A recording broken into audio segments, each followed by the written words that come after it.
Assalamualaikum warahmatullahi wabarakatuh. Perkenalkan, nama saya Matthew Satoseja dari kelas 11-1, absen 21. Pada kesempatan kali ini, saya akan mempresentasikan PPT sejarah yang telah saya buat untuk memenuhi tugas sejarah, di mana saya mengambil tema yaitu perlawanan rakyat Banten terhadap VOC. Yuk mari kita simak. Oke, pada slide pertama, saya memaparkan peta Kesultanan Banten, di mana Banten strategis sebagai pelabuhan dagang karena lokasinya di ujung barat Jawa, dekat Selat Sunda, jalur utama perdagangan antara Samudra Hindia dan Laut Jawa. Selain itu, Banten adalah pusat produksi lada dan komoditas penting lainnya, menjadikannya pusat perdagangan internasional yang vital pada masanya. Kemudian kita lanjut ke latar belakang dari Kesultanan Banten itu sendiri, di mana Kesultanan Banten menjadi pusat perdagangan rempah-rempah yang sangat penting di Nusantara, menarik perhatian berbagai kekuatan asing, termasuk yaitu organisasi VOC atau Verenigde Oost-Indische Compagnie. Kedatangan VOC membawa kepentingan ekonomi besar, terutama untuk menguasai perdagangan rempah-rempah, yang memicu ketegangan politik dan ekonomi di wilayah tersebut. Akibatnya, muncul konflik di antara penguasa Banten dan VOC yang berusaha mendominasi pasar dan mengontrol jalur perdagangan di kawasan itu. Oke, kita akan melihat bagaimana keadaan VOC di Nusantara pada kala itu, di mana pada masa itu tujuan VOC di Nusantara adalah untuk memonopoli perdagangan dan menguasai sumber daya penting, terutama rempah-rempah ya. Untuk mencapai tujuan ini, VOC menggunakan berbagai cara untuk memperluas pengaruhnya, termasuk melalui diplomasi yang licik dan penggunaan kekuatan militer untuk menundukkan penguasa lokal, serta mengamankan kepentingannya di wilayah tersebut.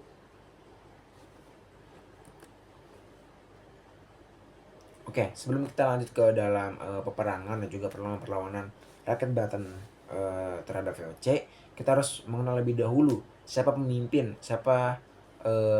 pemberian gagasan untuk bisa melawan VOC pada masa kala itu. Di mana pemimpin pada masa kala VOC ingin berkuasa di Banten itu adalah Sultan Ageng Tirtayasa. Di mana Sultan Ageng Tirtayasa ini adalah Sultan Banten yang memerintah pada abad pertengahan ke-17. Dikenal sebagai pemimpin yang tegas dan visioner. Ia proaktif dalam melawan VOC dengan menerapkan kebijakan-kebijakan yang menentang dominasi Belanda, termasuk memperkuat militer Banten dan menjalin aliansi diplomatik dengan kekuatan regional lainnya. Usahanya ini bertujuan untuk mempertahankan kedaulatan Banten dan melindungi kepentingan ekonomi kerajaan dari keancaman-ancaman ke organisasi VOC. Oke, setelah kita tadi mengetahui siapa itu pemimpin Banten pada masa VOC ingin memerintah atau ingin merebut kekuasaan di Banten, kita masuk ke dalam perpecahannya, di mana VOC dengan pintar menggunakan taktik untuk bisa menurunkan keselamatan Banten sehingga VOC bisa menguasai itu dengan politik adu domba, di mana Sultan Haji, putra Sultan Ageng Tirtayasa, dikenal sebagai sosok yang pro VOC dan berseberangan dengan kebijakan ayahnya.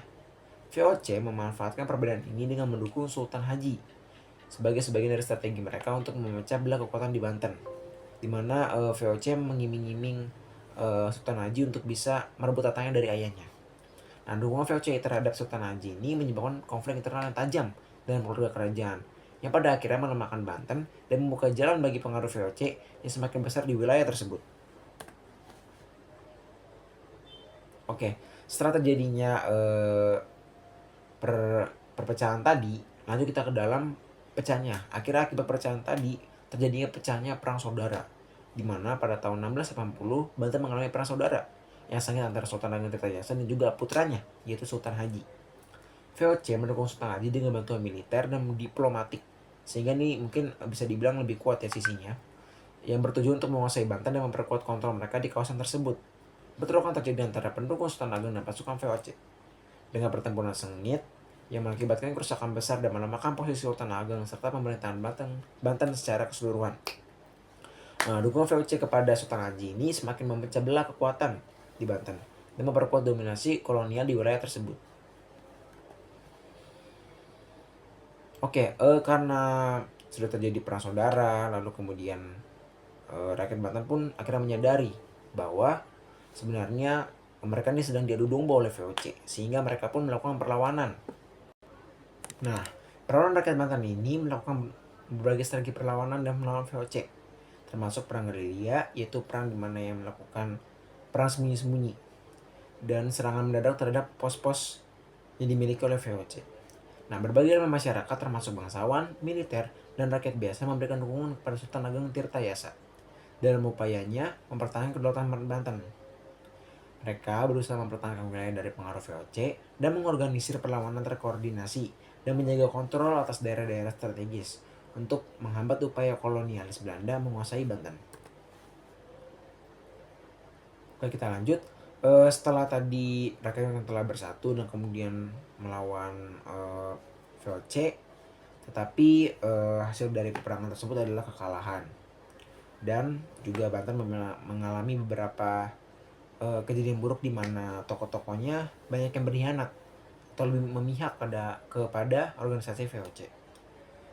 Bisa kita lihat di dalam slide, yaitu beberapa tokoh penting di Banten melakukan pengkhianatan dengan berpihak kepada VOC yang memperburuk situasi bagi Sultan Ageng Tirtayasa.